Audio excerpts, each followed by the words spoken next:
Hi viewers, welcome to Sky Dream. Star హీరోలకు డూప్లు ఉండడం కామన్.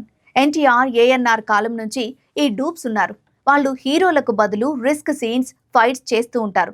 అప్పుడప్పుడు రియల్ హీరోల్లాగా టీవీ షోస్లో హల్చల్ చేస్తూ ఉంటారు. అయితే ఈ మధ్య కాలంలో సినిమాల కంటే వారి డూప్ల గురించే టాలీవుడ్లో ఎక్కువగా చర్చ నడుస్తోంది. మెజారిటీ హీరోలు ఫైట్స్ అండ్ చేజింగ్ సీన్స్లో ఎక్కువగా డూప్స్ని వాడుతున్నారు. ముఖ్యంగా పాన్ ఇండియా స్థాయి క్రేజ్ సంపాదించుకున్న స్టార్ హీరోలు తమ సినిమాల్లో బాడీ డబుల్స్ ను ఎక్కువగా వాడుతున్నారని గుసగుసలు వినిపిస్తున్నాయి. కొందరు స్టార్ హీరోలు కేవలం క్లోజప్ షాట్ల కోసం మాత్రమే కెమెరా ముందుకు వస్తున్నారట. యాక్షన్ సీన్స్, వైడ్ షాట్లు, రిస్క్ తో కూడిన స్టంట్స్ లో మాత్రం వారి బాడీ డబుల్స్ తో అంటే డూప్స్ తో చేయిస్తున్నారనే టాక్. ఒకప్పుడు హీరోలు స్వయంగా యాక్షన్ సీన్స్ లో నటించి ప్రేక్షకుల్ని ఆకట్టుకునేవారు. కానీ ఇప్పుడు పాన్ ఇండియా సినిమాల హవా నడుస్తున్న నేపథ్యంలో భారీ బడ్జెట్ చిత్రాల్లో రిస్క్ తీసుకోవడానికి హీరోలు ముందుకు రావడం లేదట. ఒక మీడియం రేంజ్ హీరోకు ఇచ్చే రెమ్యూనరేషన్ బాడీ డబుల్స్ కు ఇస్తున్నారని, వారిని కంటికి రెప్పలా చూసుకుంటున్నారని ఇండస్ట్రీలో చర్చ నడుస్తోంది.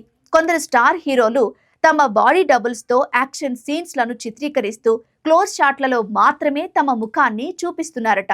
హీరో డూప్లు సినిమా సక్సెస్ లో కీలక పాత్ర పోషిస్తున్నారని కొందరు నిర్మాతలే ఒప్పుకుంటున్నారు. ఇటీవల ఓ స్టార్ హీరో తనకు 2 డూప్స్ ని పెట్టుకుని 2 సినిమాలకు అటూ ఇటూ తిరుగుతూ డూప్స్ ని తిప్పుతూ షూట్ చేస్తున్నారట.